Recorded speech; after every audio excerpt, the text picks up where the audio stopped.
Bienvenidos al programa Arte y Cultura Cayetano. Soy Cecilia Ugaz, directora del Centro Cultural de la Universidad Peruana Cayetano Heredia. Y el día de hoy tenemos una edición especial. Tenemos a una destacada invitada, cantante criolla, la señora Luisa Ramos Mere. Ella nos va a hablar también de este homenaje que se le ha dado al maestro Lucas Borja, un destacado recopilador, historiador, compositor, cantante de música criolla, una persona muy destacada y que ha dado un gran aporte a nuestra cultura nacional. Este año él ha cumplido 90 años. Bienvenida, maestra Luisa. ¿Cómo está? Encantada, señorita Cecilia, de estar con usted, justamente. Quería que por favor nos comente un poco de la historia de su esposo, porque él inició desde muy joven a cantar, desde los 11 años, y no solamente a cantar, sino también a recopilar. Siempre fue muy inquieto, según me contaba, él me relataba que a la edad de 6 años, él formaba parte del coro del Niño Seises de la iglesia de San Francisco. Había una capilla al costado que era la iglesia de la Soledad, donde él concurría muy seguido. Y conoció al padre Chávez Aguilar, con el que, como era el director y el músico de la iglesia, hacía la parte coral.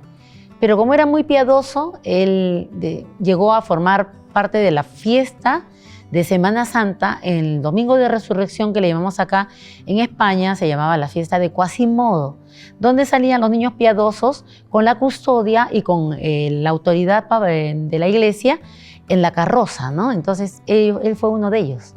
Y además a los 11 años integró un grupo musical, a los 14 también. A los 14 años se estrena ya el 13 para 14, él ya tenía su primera gira, ¿no? Con los embajadorcitos, es un grupo de niños de esa edad donde él tocaba la guitarra y hacía la segunda voz, ¿no? Y con sus compañeritos se estrenaron y salieron de gira, junto con los embajadores que ellos iban como una gracia del espectáculo, haciendo lo mismo que hacían los embajadores y a la gente le encantaba eso, ¿no? Entonces así es como él empieza si quiere, carrera artística, ¿no? Claro, desde muy joven. Y él también ha vivido en Barrios Altos. Él ha conocido todo este ambiente criollo. Él nació en Barrios Altos y vivió desde la edad de 6 meses en el Rímac. O sea, sus padres se mudaron de casa y mudaron de distrito y se fueron a vivir ahí al barrio más tradicional de Lima, le digo, porque en realidad pues el Rímac ha sido un barrio con mucha solera, ¿no? Sí, un distrito bastante bien criollo, ¿no? Además, él a lo largo de su trayectoria ha investigado mucho. Inclusive ha tenido un gran aporte en cuanto al himno nacional. ¿Nos puede contar esa historia? Claro, desde muy tierno él tenía mucha afición por la música y como ya había empezado a estudiar en el Conservatorio Nacional de Música, él veía sobre las canciones antiguas que había una gran diferencia con lo que se cantaba o con lo que se escuchaba, ¿no? Y marcaba una diferencia musical sobre todo, ¿no? Entonces notó que el himno nacional, como tenía un disco de carbón muy antiguo, que fue el primer disco, la primera marcha nacional que se graba en 1911 en Estados Unidos, y sus padres tenían el disco, entonces él escuchaba que lo que se cantaba y lo que acompañaba a las bandas en Lima no se ceñía a la música que él había escuchado en el disco. Entonces es cuando él empieza a investigar al respecto de la música y de la letra del himno nacional.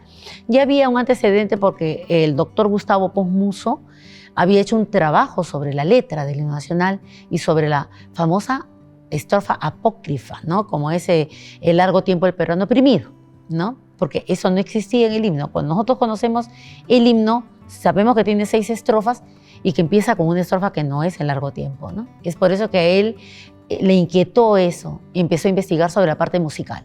Además, él ha integrado destacados conjuntos criollos. Coméntenos, por favor, acerca de su trayectoria en estas agrupaciones y sobre el tema Amorcito. Bueno, él, como le digo, desde los 13, 14 años ya estaba en esto de la música. Ahí nomás a la sazón, a la edad de 16 años, ya estaba él con un grupo más pequeño, porque los embajadorcitos eran 5. Eran 5 chicos inquietos, pero después quedaron 3. Uno de ellos fue Enrique Delgado, que fue director de Los Destellos, y Héctor García, que hace 2 días nos ha dejado físicamente, ¿no? Compañero de colegio y de carpeta y vecino de Lucas. e hicieron los Palomillas. Desde esa época no tenían el nombre Palomillas, pero sí se juntaban para hacer canciones antiguas. En la guitarra de Enrique y la primera voz de Héctor y la segunda de Lucas, siguieron avanzando en el tiempo hasta que se pararon por un determinado tiempo, muy corto en realidad, y Lucas hace el proyecto de los romanceros criollos a la edad de 18 años, ¿no? Pero llevaba paralelamente lo de los Palomillas. En la década de los 50, estamos hablando de la década de los 50, en el año 53 estrena con los romanceros, o sea, funda los romanceros criollos con Guillermo Chipana y Julio Álvarez. Pero paralelamente, de ahí al año 60, también salen a la palestra los Palomillas ya con un nombre propio, con los Palomillas, bautizados con ese nombre, y empiezan a grabar. Paralelamente los romanceros grababan con los Palomillas en la misma disquera, que era MAG, que era muy conocida en esa época, ¿no? Y continuó su trabajo, continuó paralelamente hasta que, dejaron el proyecto de los Palomillas porque ya Enrique buscó otros horizontes, ¿no? Y se fue a tocar música tropical. Héctor continuaba, pero solamente para presentaciones muy, muy íntimas, ¿no? Pero con los romanceros criollos sí continuó hasta que cumplieron 49 años de vida artística, ¿no? Y además en el año 91 con usted forma una agrupación más, el dúo Patria. Sí, claro, pero antes de mí hubieron otras agrupaciones. Lucas formó también los rimenses y los limeños, con los que también grabó, ¿no? Luego de eso, la década de los 80, conoce a María Obregón y a Jorge Caballero Ruiz, lo conoció un poquito antes, que era profesor de conservatorio.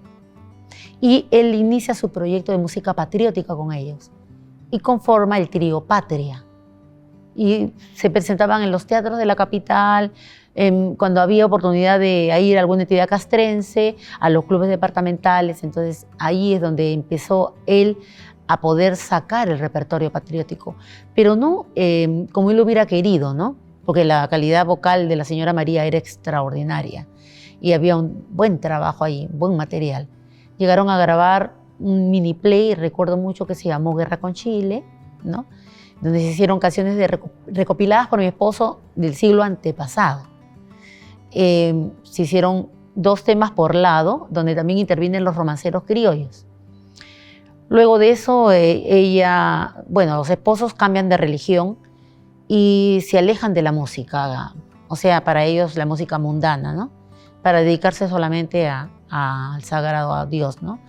Entonces, luego era el año 88, fines del 87, principios del 88, cuando lo conozco al maestro Lucas, en una de las tantas visitas que yo hacía a Radio Nacional, porque también tenía la inquietud de destacar como cantante, ¿no? Así es como lo conocí en Radio Nacional y nos hicimos, al principio con el respeto siempre porque era una persona mayor, ¿no? Y yo traté de estrechar un poquito, o sea, la comunicación con el maestro para pedir repertorio, que era lo que yo necesitaba para poder hacer un repertorio nuevo, distinto y destacar como artista, como cantante, ¿no? ¿Y para qué? El maestro siempre fue muy, muy solidario, muy compartido. Y al principio nuestro trato era de maestro Lucas, y él me decía doña, porque era la época del trato, era distinto al de ahora, ¿no? Y así nos hicimos amigos. Estuvimos de amistad 2 años y en el año 90 él me propone formar un dúo con él. Ya había venido, ya me había dado repertorio, ya conocía su trabajo patriótico, me había invitado a intervenir como vocalista, me dio algún repertorio pequeño nomás de los temas antiguos, luego lo patriótico, y tuvo 2 invitaciones en radio, una fue en RPP, me acuerdo, ¿no? Radioprogramas, y otra fue en radio de Padre Sokolish, que era era un programa de la iglesia, ¿no? Y ahí tenía su programa en un espacio, tenía el programa Manuel Acosta Ojeda, del maestro Acosta. Y estuvimos haciendo justamente para el 7 de junio, ¿no? Que fue en RPP, y para lo de Grau, que fue con el maestro Acosta, ¿no? Y debutamos como dúo Patria en el año 90 en Radio Nacional, en el programa de la señora Marta Chávez, la peruanísima. Y además a su esposo por esta destacada labor, porque él también ha compuesto estas canciones a héroes nacionales, ¿no? A Grau, también hablando acerca del amor a la bandera, el amor a la patria, a Mariscal Cáceres. A él también le pusieron un apodo, ¿no? Al maestro Lucas Borja. Bueno, sí. En el ambiente artístico normalmente se tratan por apelativos cariñosos, ¿no? Entonces, Manuel Acosta Ojeda, que era muy amigo de él y siempre veía que él era un apasionado de las recopilaciones, de la historia sobre todo, le puso loco por el Perú. Es una persona inquieta que quería abarcar mucho, o sea, hacer muchas cosas a la vez, y logró hacer algunas cosas, ¿no? A él le pusieron el romancero, el torero romancero, ¿no? O el torero cantor, le decían, ¿no? Y ese ha sido su batalla. Con respecto al vals de Amorcito, fue el vals más popular que tuvo, porque lo grabaron los Quipus y lo hicieron muy, muy popular. Ellos lo grabaron en la década del 60, este vals, y se escuchaba en todas partes, ¿no? Y muchas personas no sabían que él era el autor, ¿no? Pensaban que eran los Quipus los autores del tema, ¿no? Pero sí, porque los discos lo decían, entonces yo tampoco sabía que era de su autoría. Cuando lo conozco en la radio, le pregunté, maestro, disculpe, le digo, ¿usted es autor del vals Amorcito? ¿Es de usted? Sí, y usted también, me dijo. Ahora es de todos, porque todos lo cantan, me dijo, ¿no? Yo me sonreí, me hizo mucha gracia, y obviamente pues era muy comunicativo, siempre estaba muy presto a ayudar, a dar repertorio. No era como ahora, las personas ahora son un poquito medio como que tienen recelo, sobre todo cuando se dedican al arte, ¿no? Dicen, no, porque ese es mi repertorio. Entonces hay un celo natural, ¿no? Cada cual tiene pues lo propio, ¿no? Pero en él era diferente, porque ahora llego a la conclusión por qué Lucas tuvo varios conjuntos, porque hizo varios proyectos, porque siempre buscaba a las personas con calidad vocal para poder sacar el repertorio que tenía muchísimos años sin dar a conocer, que estaba ahí prácticamente en el anonimato, ¿no? Y además de participar en el ambiente musical, el maestro Borja también ha tenido un desarrollo en otras profesiones. Él ha sido contador, economista, abogado, ha estudiado su pregrado, su maestría y su doctorado en la Universidad Nacional Mayor de San Marcos.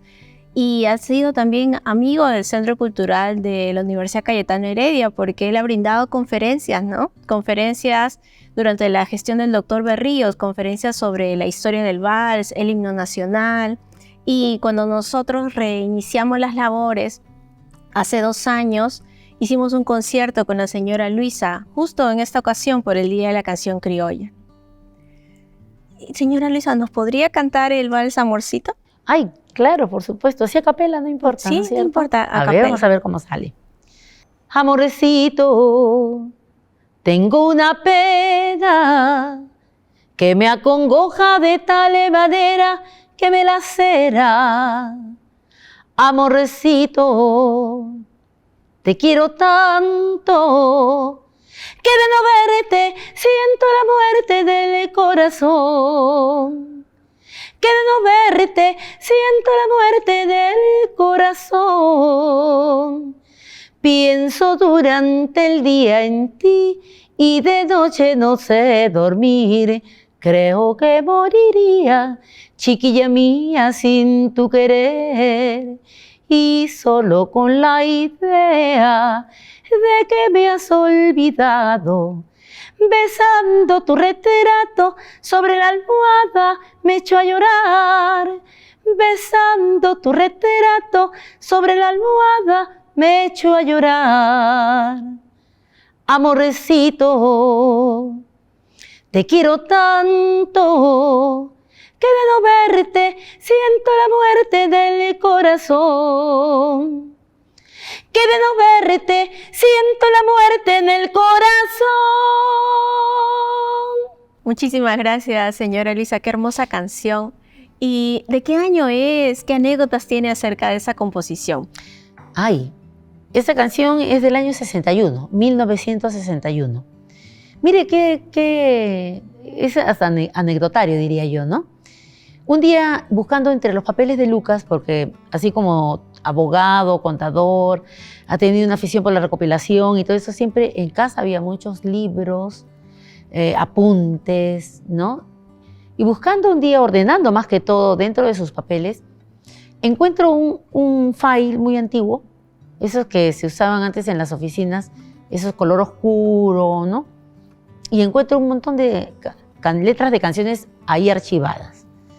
Entonces, ¿qué cosa fue lo que hice? Comencé a leer. Y me doy cuenta cuando llego a un tema, empiezo a leer Amorcito. Estaba escrito a mano, con algunas correcciones incluso, y tenía fecha de creación. Bueno, pues ese vals Amorcito que se hizo tan popular, mi esposo lo compuso el 8 de mayo de 1961. Y ese día yo nacía. Ah, ¿sí? Sí, yo nací un 8 de mayo de 1961. Y mi esposo compuso su vals más popular el día que yo nací. Por eso me pareció hasta, como quien dice, cosa del destino, tal vez. Uno no propone las cosas, pero es así, la vida te lleva por sitios que de repente uno reflexiona y eso me hizo reflexionar un poco al respecto, ¿no? A lo mejor la predestinación, estaba yo, de repente iba a ser parte de, ¿no? Y la vida nos lleva por rumbos, ¿no? Hasta que llegas al cauce que debes llegar. Eso es lo que me parece a mí que es, ¿no? Con respecto a esta canción de Amorcito. Porque tiene mucho sentimiento todo lo que dice, ¿no? Y el maestro actualmente no se encuentra aquí presente porque él a sus 90 años ya tiene algunos problemas de salud. Desde hace unos años está padeciendo de Alzheimer. Y quien es su compañera de vida, quien lo está acompañando, quien estuvo en este homenaje que le realizaron en el Centro Cultural Peruano-Japonés, es la destacada cantante criolla Luisa Ramos. Sí, estamos con el maestro ya bastante tiempo. Yo como cantante tengo casi 40 años en estos avatares. Y hoy que te he visto, alma mía, y he sentido tu calor, ha vuelto a mí la alegría que se fuera con tu amor. Ha vuelto a mí la alegría que se fuera con tu amor. Pero con el maestro no hubiera podido avanzar si no lo hubiera conocido. Él fue para mí el apoyo muy importante para poder desarrollarme como intérprete, ¿no? Y poder llegar a hacer lo que yo quería hacer, que era, como cultora, trabajar sobre todo con la música tradicional. Que el divino nos dará sus bendiciones para que juntos hallar la felicidad.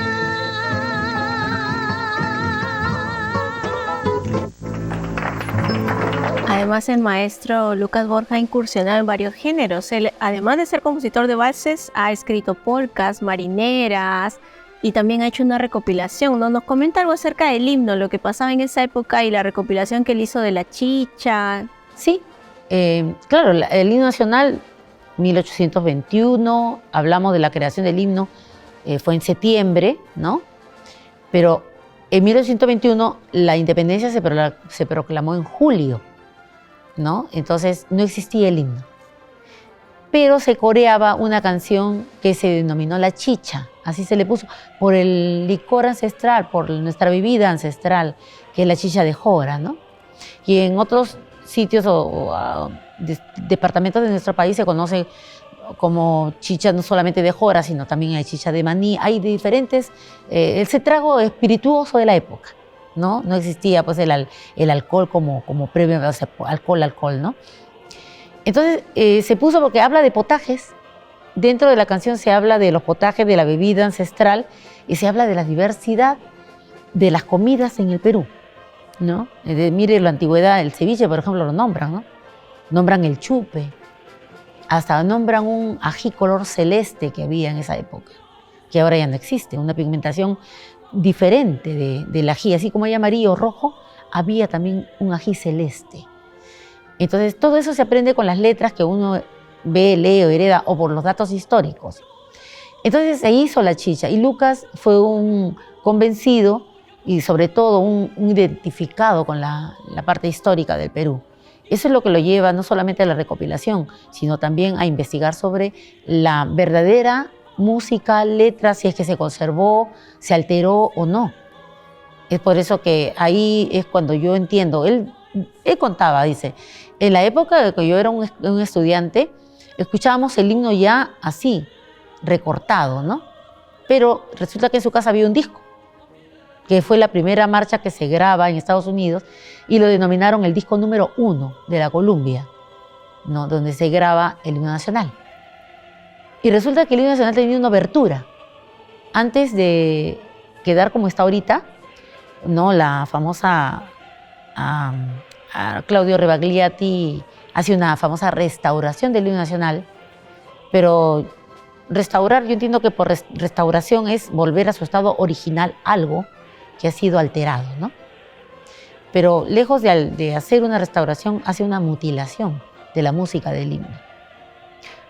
Hizo una adaptación muy buena para orquesta, para sinfónica, para orquesta de cámara, para varios instrumentos, y eso es lo rescatable de Claudio Rebagliati. Pero yo creo que el maestro Rebagliati cometió un exceso con nuestro himno. Le quitó la obertura y lo dejó solamente a una llamada de 2 compases. Y eso es lo que Lucas se abocó a estudiar. ¿Por qué? Según él cuenta, había una cartina de don José Bernardo Alcedo donde lo autoriza. Don José Bernardo Alcedo, él vivía en Chile y muere allá, ¿no? Entonces, él se va, después de la independencia, él viaja a Chile porque lo contratan allá. Pero para poder hacer algún arreglo con respecto a su marcha, había que pedir permiso. Si no, no procedía porque era uno de los símbolos. Y hablamos de la intangibilidad del himno nacional porque se tenía que mantener tal cual. Después ha habido, ¿no? Los últimos tiempos con el Congreso de la República, para la estrofa apócrifa. Y es un tema muy aparte. Pero lo que don Lucas se preocupó fue mucho de ese pequeño problema, si se quiere, que hubo con el himno.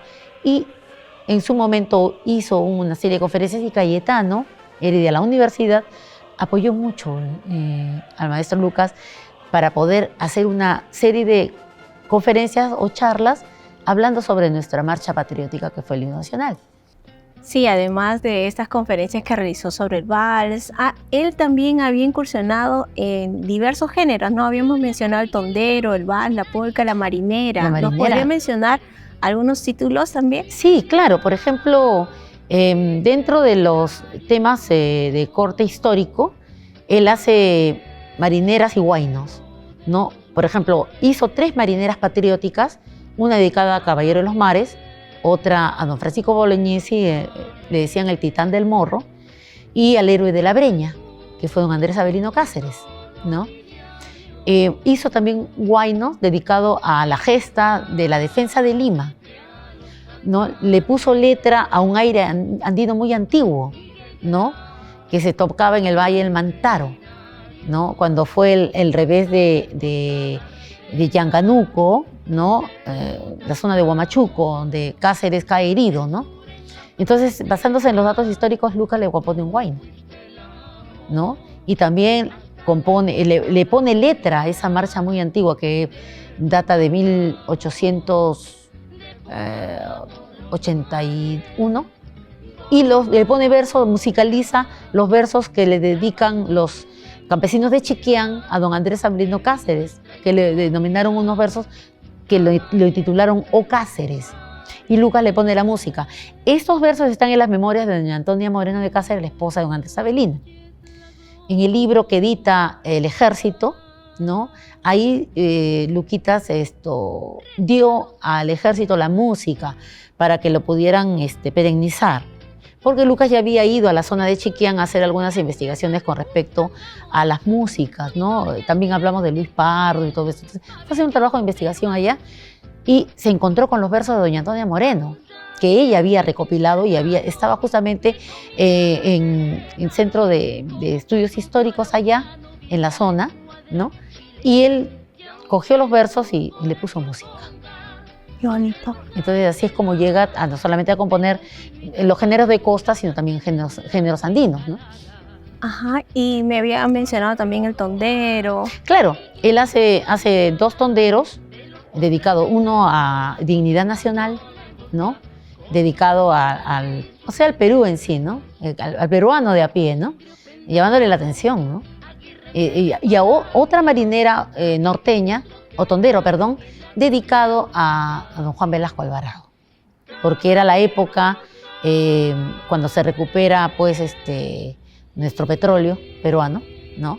Entonces también le dedica unos versos en tiempo de tondero, ¿no? A la época que estábamos viendo en ese momento, ¿no? Y en el caso de esta composición conocida de China Hereje, ¿cómo es el trabajo que realiza?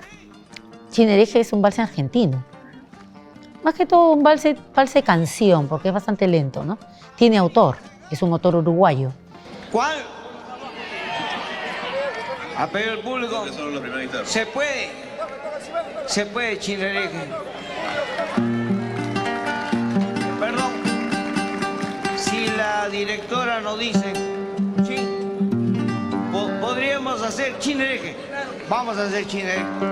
Entonces, con el respeto que ustedes se merecen, cantamos China Hereje. Así es, para toda la China del Perú.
Lo recopiló, lo escuchaba, en su casa escuchaba mucho, antes se escuchaba mucho el tango, la música argentina.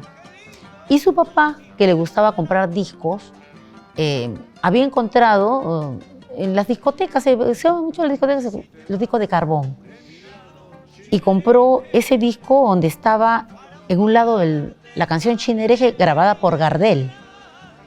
Entonces Lucas le gustó, en esa época ya estaba con los romanceros criollos, y le hace una adaptación a valse y le da el sabor criollo y lo grabó con su trío y fue pues súper popular porque se escuchó en todas partes y hasta ahora se escucha por los romanceros el valse China Hereje.